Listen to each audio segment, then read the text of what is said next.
Hey everybody, welcome to another episode of Have Shirts Will Travel with Wendell.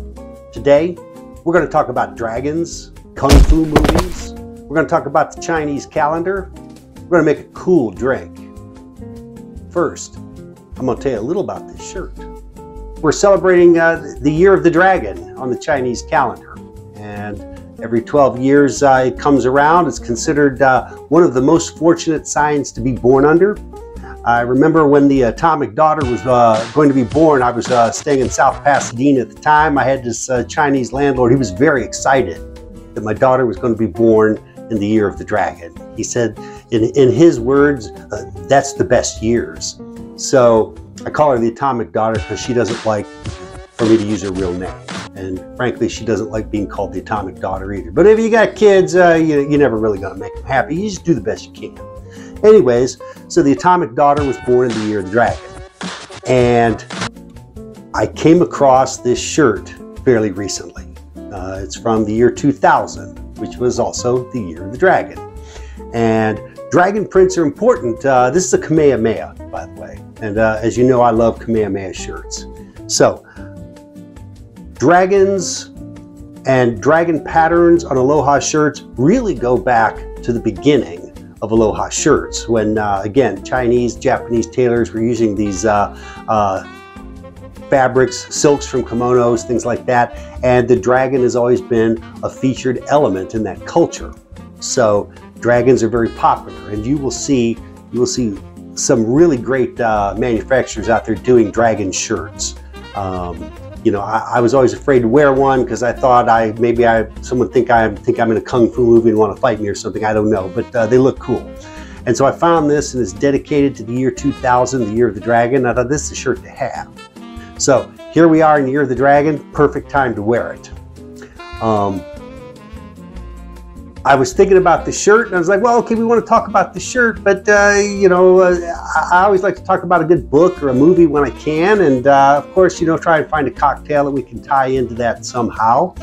And in the meantime, I'm driving one day, and I was listening to this talk radio guy, and he wasn't very good, but it reminded me when I was living in LA, back in the 90s, there was this afternoon drive team called Conway and Steckler. They were pretty hilarious.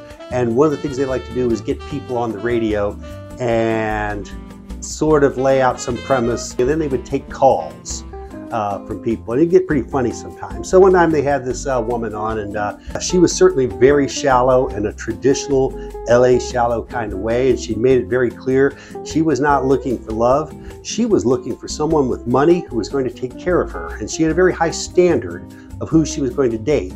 And yeah, the usual calls came in, and you know, some romantic guys describing all this stuff they would have wanted to do, and other people saying, like, you know, who do you think you are? But this one guy calls in, and he sounded like a construction worker who just got off the job site for the day and is heading home. And they put him on and said, yeah, you know, what's your thoughts on the date? He says, well, I just want to know if she'd be interested in going to see a karate movie with me. Somehow that line has stuck in my head forever. And so every once in a while when Mrs. Wendell will say, like, what do you want to do tonight? I'll say, you know, I think we should go see a karate movie. I'm thinking about the karate movie. And I'm thinking about, oh, what am I going to do with this dragon shirt? Of course it comes to me. Enter the Dragon. So I rewatched it. And Enter the Dragon totally holds up. And if you're not familiar, it came out in 1973. Starred Bruce Lee. It was his last completed film. He had made a number of movies in Hong Kong, and they had gotten a pretty big following over in the States. Before that, of course, for those who remember, Bruce Lee also played Kato on the TV show The Green Hornet.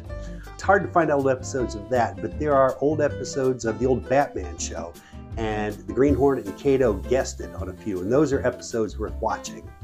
Back to Enter the Dragon. Comes out in 1973.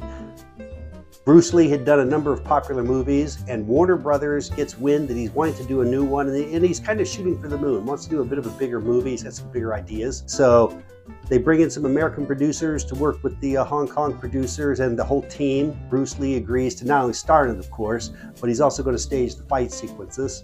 They bring in two co-stars, Jim Kelly and John Saxon. So now you've got an Asian guy, a white guy, and a black guy who all know martial arts, and they're going to, it's sort of like a James Bond movie. There's this evil villain on an island, and they've got to infiltrate the island during this big martial arts tournament and try and take down this really bad guy. They all go in and infiltrate this thing, and of course, the action is nonstop. Fantastic. He does a great acting job in this. And some of his moments, it's the subtlety that really wins off. So he does this great acting job, and of course, martial arts are fantastic in this, and Enter the Dragon is really considered probably one of the best of the martial arts movies. So it's a lot of fun. And also, I think it's cool to watch it because traditionally in those when they would film those action movies, they would just film it and then dub the dialogue in later. It was too hard to edit and things like that. So there's a lot of dubbed dialogue, but they did a great job with that. So it's not real obvious. And the cinematography, the lighting, if you find a good remastered copy of it, it's actually visually really well done. Now, it's Year of the Dragon. You've got your Year of the Dragon shirt. Okay? You're going to sit down, you're going to watch Enter the Dragon. All right, what are you going to drink? So this year, it's not only the Year of the Dragon, it's the Year of the Wooden Dragon. Wood is an element that's apparently a factor. I don't understand the bigger picture, but the other thing is the color blue. This is the Year of the Blue Dragon. So, when you want to go looking for a drink, what do? Well, you Google Blue Dragon cocktail. Bam. Got it. Made one for Mrs. Wendell. She gave it 2 thumbs up. So we're going to make a Blue Dragon.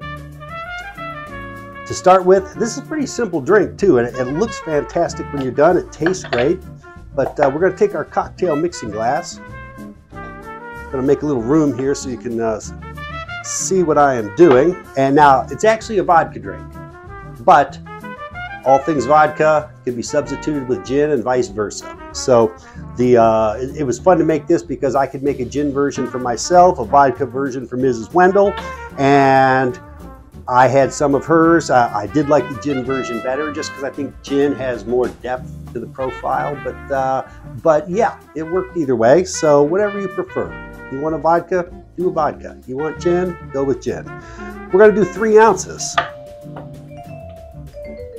So we got 3 ounces of gin. There's 1.5 ounces.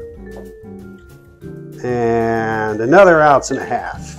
Okay, like I said, this is fun to make because it's pretty simple, tastes great, looks good. You know, kind of like me. Look good. I don't know how I taste, but I'm pretty simple. So anyways, so I got my 3 ounces of gin. We're gonna do 1 ounce blue curacao.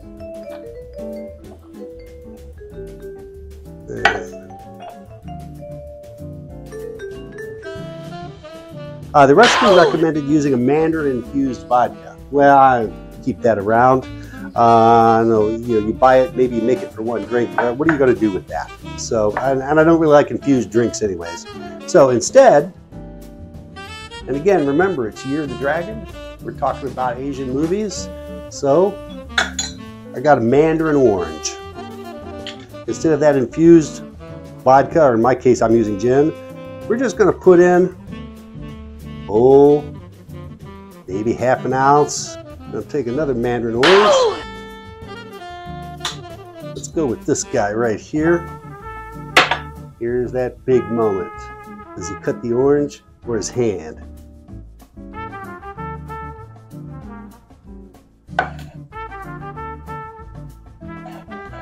Okay, we're going to need a little slice for our garnish. I'm going to do something else in a minute that's cool too. I've got this pretty groovy martini glass.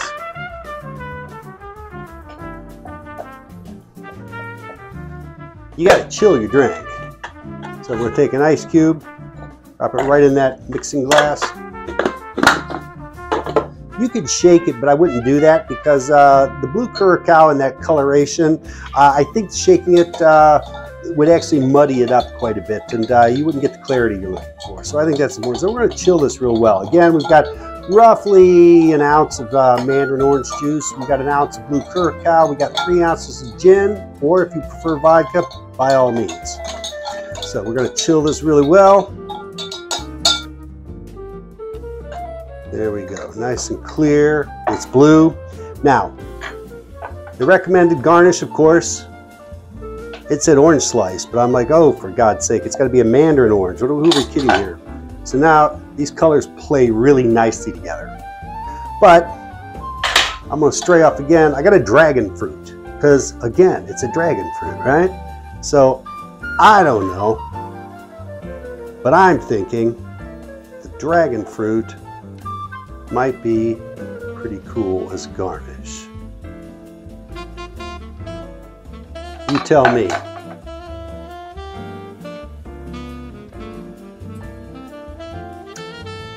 Yep, citrusy. Citrus always works good with the gin, but it's definitely gin forward. Now, if you go with vodka, you're probably going to get more of the flavor from the blue curacao, which again adds to the citrus as well as that mandarin orange juice. Let me show the camera. So, nice shade of blue. Garnish with a mandarin orange slice, or a dragon fruit, or both.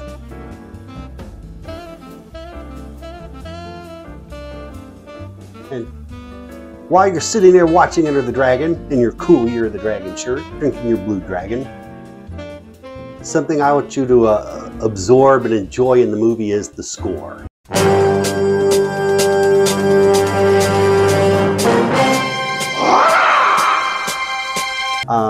It's got a score by Lalo Schifrin. And if you don't know Lalo Schifrin, you should learn. Jazz, big jazz guy, did a lot of famous soundtracks. A couple of my favorite ones were theme music for the movie Bullitt, starring Steve McQueen. And if you don't know Bullitt, of course you need to, because it is the movie that sets the bar for car chases. The finest car chase sequence ever filmed is in the movie Bullitt, again with the grooviest Lalo Schifrin score.